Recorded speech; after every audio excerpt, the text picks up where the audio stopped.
Bom, eu me chamo Paulo, sou acadêmico de odontologia da Faculdade Catedral. Hoje estou aqui para apresentar um seminário da matéria de citologia e histologia. O tema é tecido nervoso. Vamos nessa.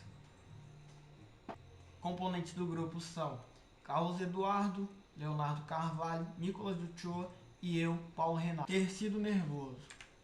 Bom, o tecido nervoso é um tecido de comunicação capaz de receber, interpretar e responder aos estímulos. Ele é o principal regulador das nossas funções. Exerce o controle sobre quase todas as atividades ou eventos que ocorrem a cada momento no nosso corpo. O tecido nervoso ele é sensível a vários estímulos que se originam de fora ou no interior do organismo. Ao ser estimulado, ele torna-se capaz de conduzir os impulsos nervosos de maneira rápida e às vezes por distâncias grandes. O sistema nervoso ele é anatomicamente dividido em sistema nervoso central e periférico. O sistema nervoso central ele é formado pelo encéfalo e pela medula espinhal. Já o sistema nervoso periférico ele é formado pelos nervos e gânglios nervosos. São compostos pelos neurônios e células da glia. A função do tecido nervoso é fazer a comunicação entre os órgãos do corpo e o meio externo, através dos neurônios. O sistema nervoso recebe estímulos e decodifica a mensagem e elabora a resposta. Ou seja, um exemplo aqui, eu penso em mexer os meus dedos, certo?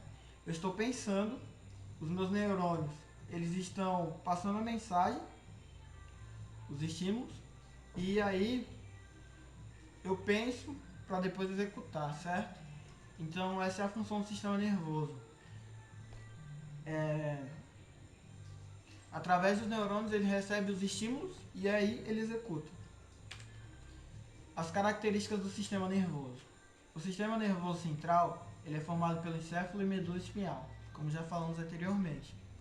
Ele é protegido por três envolvitórios, formados por tecidos conjuntivos densos, denominados como meringes, sendo essas pira mater, aracnoide e a dura mater.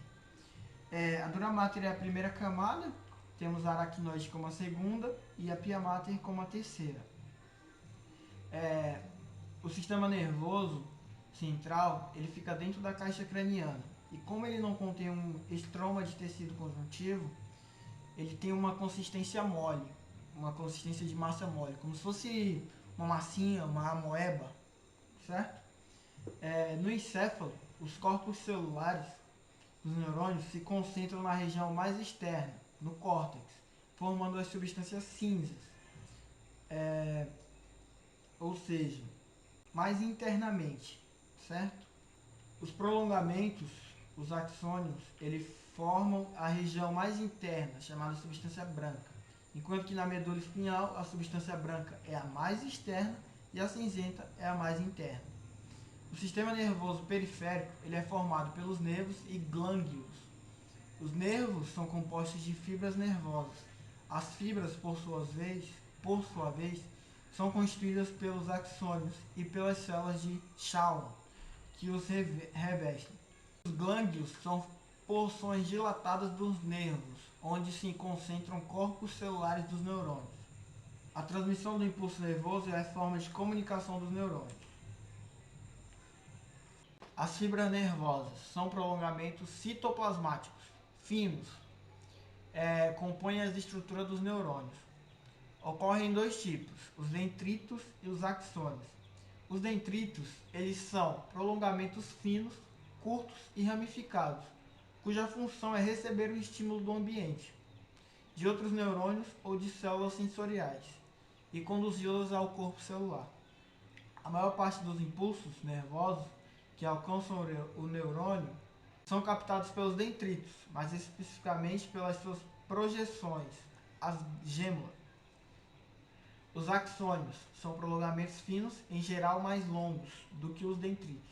São responsáveis pela transmissão dos impulsos nervosos, provenientes dos dendritos do corpo celular para as demais células.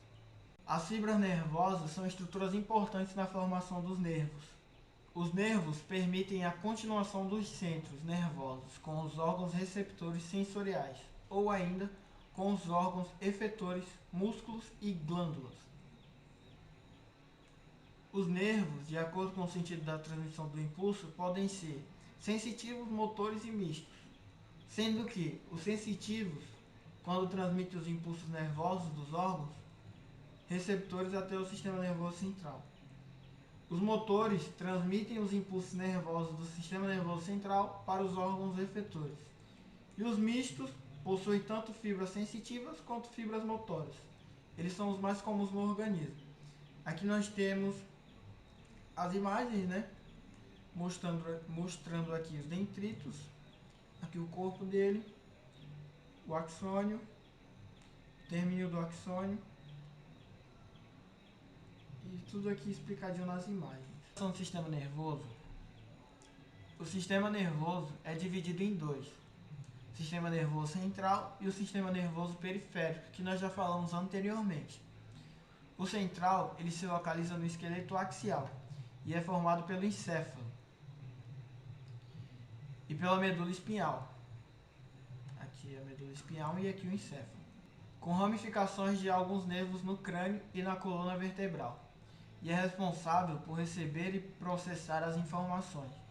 Já o sistema nervoso periférico, ele é formado pelos nervos e glânglios nervosos e tem uma importante função de ligar o sistema nervoso central aos outros órgãos do corpo e transmitir os impulsos nervosos. Bom, as células do sistema nervoso, elas se dividem em dois, que são elas: os neurônios, os quais são responsáveis pelas funções respectivas, e as células da glia ou neuroglia, que são responsáveis pela sustentação e pela proteção dos neurônios. As células da glia são células presentes no sistema nervoso central. Elas não geram impulsos nervosos, não formam sinapses, e ao contrário dos neurônios, são capazes de se multiplicar através do processo de mitose. Elas atuam como suporte dos neurônios, tanto que existe o equivalente de 10 células glia para cada neurônio. Elas possuem diversas funções, como a sustentação e isolamento dos neurônios, transporte de substâncias nutritivas aos neurônios, participação no equilíbrio iônico do fluido extracelular, remoção de excretas e fagocitoses de restos celulares. Tipos celulares. Astrócitos tem como função a sustentação e a nutrição. Suas ramificações se ligam a capilares sanguíneos, fazendo o transporte dos nutrientes. Micróglia são células macrofágicas responsáveis pela fagocitose de corpos estranhos e restos celulares. Oligodêntricos produzem a mielina do sistema nervoso central. Ependimárias. Sua função é o revestimento da cavidade do sistema nervoso central. E aqui nós temos a imagem da célula da glia, né? Aqui temos os neurônios, os astrócitos, oligodendrócitos e a micróglia, certo? Bom, essa foi a apresentação do nosso seminário. Espero que vocês tenham gostado. Muito obrigado pela atenção.